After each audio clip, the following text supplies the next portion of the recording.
Hi, I'm Bart Hanson, the owner and operator of CrushLivePoker.com. The following hand comes from our call-in show that we record at 4:45 p.m. Pacific Time every Monday. If you want to call in your hand, check out the phone number in the description.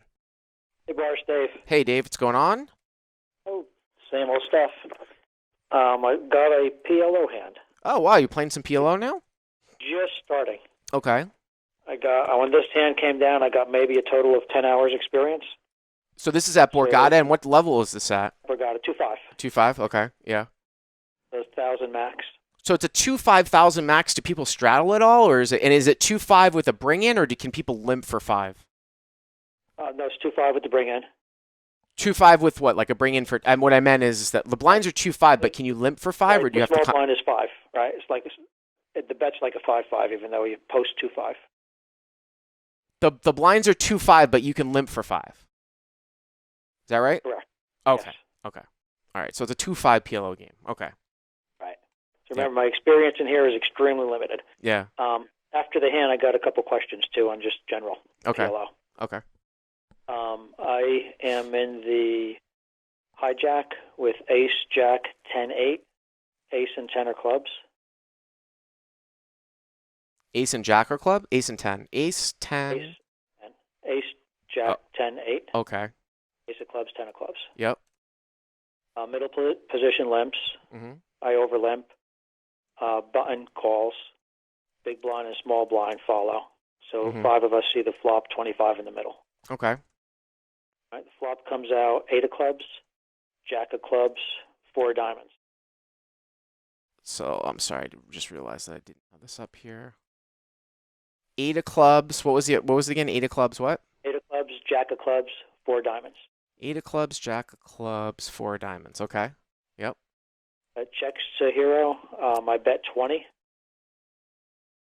So you over limp with ace 10, jack 8 with nut clubs. By the way, I was just writing the stuff down. I mean, Dave, I would say that hand is good enough to raise too with the MP1 limp. I mean, I know you're kind of new to the game in the hijack, but like a suited 3 Broadway cards with a connecting card, ace, jack, 10, 8, I would probably raise in your spot. You could limp that hand from up front. I just wanted to say that though.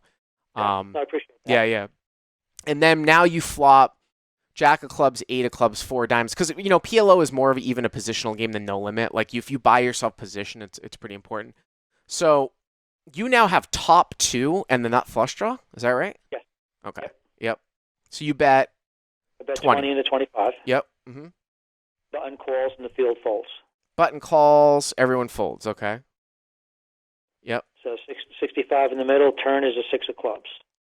So, you got the nut flush now. Right. Yep. So I bet 60 into 65. Uh-huh. Button calls. So just, before we roll to the river here, obviously, Dave, there's 2 hands that the guy could have here. You could obviously have a lower flush, right? Maybe he thinks you're making a stiff ace of clubs, but he could also have a set. It is kind of interesting, though, that you block top 2. So the guy would have to be it depends on who the button is, but it's a pretty weak call with pocket 4s twice for a bet on the flop and a bet on the turn with 1 card to come, I feel like. I feel like that's a pretty bad call. I'm saying if he were to have pocket 4s, unless he thinks that you're so green to the game that you're going to check call when the board pairs. You know what I mean?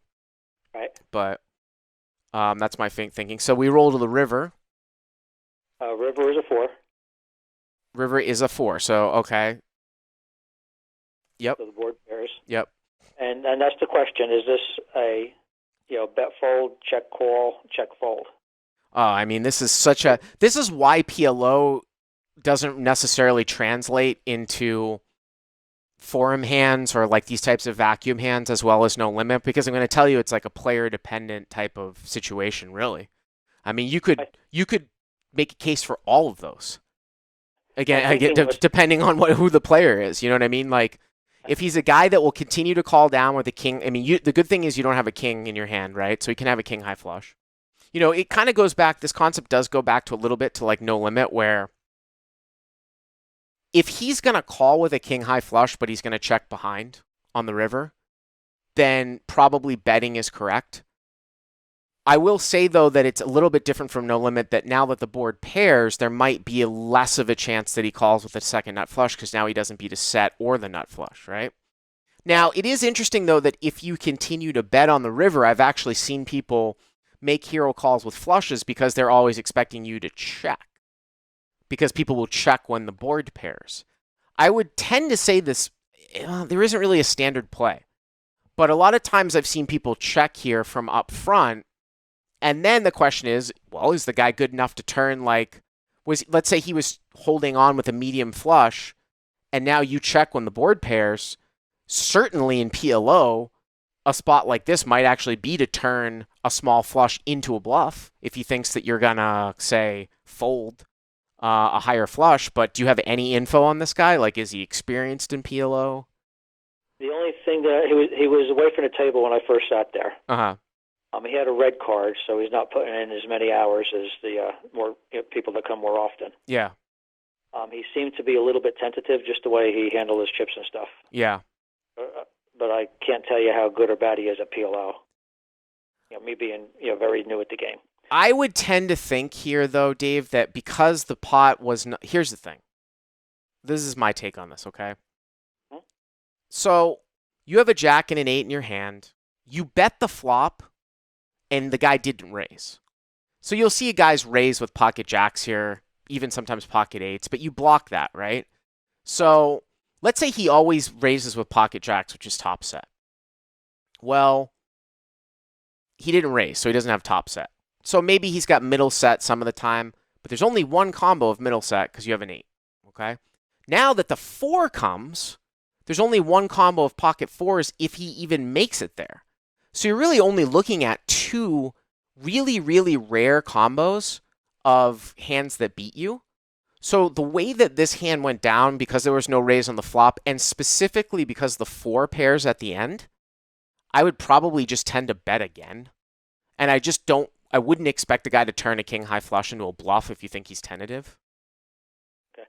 Yeah, my thoughts were, somewhat similar. Yeah. I blocked the 8 and the jack. Yep. Right. Mm-hmm. He didn't really show a whole lot of strength on the turn. Where if he turned a set, I thought, he would raise me there. So that's maybe no limit thought. Like if a guy is not raising the flop with a set, he's not raising the turn with a set because the turn changes the nut. Right? On the flop, a set is the top set's the nut. I mean, it's the best possible hand, but a 6 comes in, and now it's not. So you're not going to see somebody wait. And the 6 also completed the flush too, right? So there's no way that someone's waiting to raise the turn on a set. See what I'm saying? Okay. Yeah. So I bet, and then a little bit on the small side, I guess, 120. Okay. Villain, tanks for maybe... By the way, before you even say anything, by the way, too, someone's saying like pocket 6s, pocket 8s, because you block jack 8 here, if a guy has like, say a guy somehow turned pocket 6s, he's not going to raise the river when you bet, I don't think, all that much. So I think 8s and jacks. Yeah, it's probably even almost pocket jacks or pocket 4s. So anyways, what did you do at the end? Yeah, I made it 125. Okay. And he raises to 275. It's a pretty small raise, right? So what kind of pot odds are you getting here? Let's see. So you bet 60 and this is 185, so 300, 575, 150 to call, something like that. Yeah. I mean, honestly, like I don't think you're going to be good here. I mean, you can look it up and chalk. You can make the call and chalk it up to trying to play for experience, getting 4 or 5 to 1. But the only way that you can be good here is if he's turning some hand into a bluff, right? Pretty much, yeah. Yeah, I mean, it could be somebody could make the case that it could be a little bit overly optimistic to bet the river because you open yourself up to being raised, but when you block top 2 on the flop and you think the guy's a tentative player and you don't block the second nut flush, I think bet folding here is fine. Okay, I ended up calling because again I'm not kind of new at it, and I figured it was small, and he did have 6s. Yeah. Six. So did he have a flush draw with sixes? Yeah, he had queen of clubs, and I don't remember what the last card, but it was a club as well. Yeah. So you can just start to see that obviously the hand values change. You know what I mean? Yeah. I mean, even in Hold'em, sometimes we get the nut flush, we get raised on a paired board, we think about it. But, in PLO, it's a very thin bet. Excuse me. It's a very thin bet, Dave, to bet the nut flush on a pair when the board pairs on the river in PLO. Put it that way. Remember that. Now, this might be a situation where you could do it because you blocked top two. But just in general, you have to understand this is a really good example of how the hand values differ in no limit versus PLO. I mean, one general question on that, because it kind of ties into this. Mm-hmm. In no limit, our bread and butter is that fold line, and we have edge over the opposition because of hand reading and working with combos. Yeah. Where do we get the edge in PLO? Well, in PLO, you get the edge from. There isn't a ton of value betting on the river, I feel like, these days in PLO. Like, you're not going to get thin value on the river in PLO anywhere near as much as you are in no limit. The edge comes from understanding about when your draws are valuable and when they might actually look valuable and they're not. Meaning, like, if you have a straight flush draw, but there are multiple people in the pot and you're, like, not going to either nuts, right? Maybe you have an 8-high straight flush draw. And it looks like it's a huge draw, but it's really shit multi-way.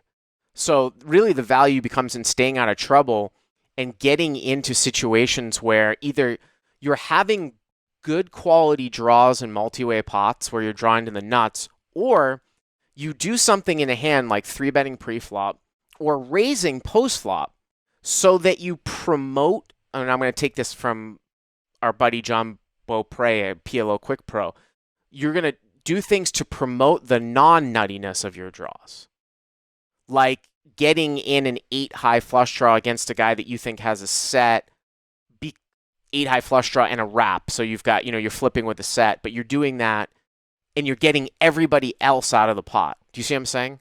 You're not playing it passively where you're drawing to low types of things. And that's why a lot of people that are new to PLO don't understand, and it's weird in a live game, like these multi-way scenarios that you see in live PLO. I mean, I see it at Commerce all the time, 5-5-10. You can have a hand that looks like a really good PLO hand, like a middling hand, like 5-6-7-8 double suited or something like that. But if you just limp along or call, say a guy raises under the gun and you're in MP1 with like 5-6-7-8 double suited and you just call, okay? And then 4 or 5 guys call behind you, like I commonly see at Commerce, your hand is total garbage. Do you see what I'm saying? It's total crap. But if you were to say 3-bet that hand and you got it heads up, then it has a lot more value.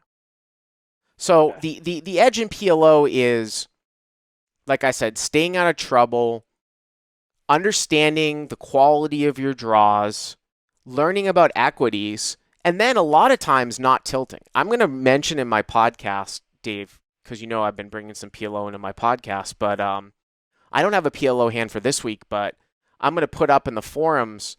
Everybody's got to go watch the Cash Kings stream from the last 2 days. They were playing 100, 100, 200 PLO with Gus Hansen and Tony G and a guy that had never played poker before and a few pros. And it's not necessarily going to teach you about the fundamentals of the game, but it teaches you what PLO will sometimes do mentally to players at the end. So if you've got really good mental game, I think PLO can be a really good game. Just as long as you don't go nuts when you realize, hey, I can just lose with top set 5 times in one session. That stuff happens. You're not that big of a favorite. So I think I'm going to like it. It's just a question, how many hours is it? I know this isn't a question for an answer. Yeah. How many hours does it take before you feel any level of competency? Well, I mean, I've played probably 600 or 700 hours of it, and I'm still way better at No Limit than I am at PLO. I think part of the issue, though, too, is that it's very, very difficult to learn PLO from online training sources to relate to live PLO. Like, you can learn No Limit, right? You can learn the fundamentals of No Limit from training sites. I mean, we might differ, and we might argue about ranges and things like that. That's definitely true. But the difference between like online PLO, 6-max versus a 9-handed live PLO game is astronomical. You know what I mean? And it's more of, it's more of gaining experience and learning your player pool as opposed to studying material, I would say. So. I've got twice as many hours in as when I played this hand, so I'm okay. All right, Dave. Thanks for the call. Hey guys, if you like what you've seen here, please click on the subscribe button and you'll get notified every time we put up a new video. And if you want to check out crushlivepoker.com for the first month free, use the code YTA100. Click on the link right there.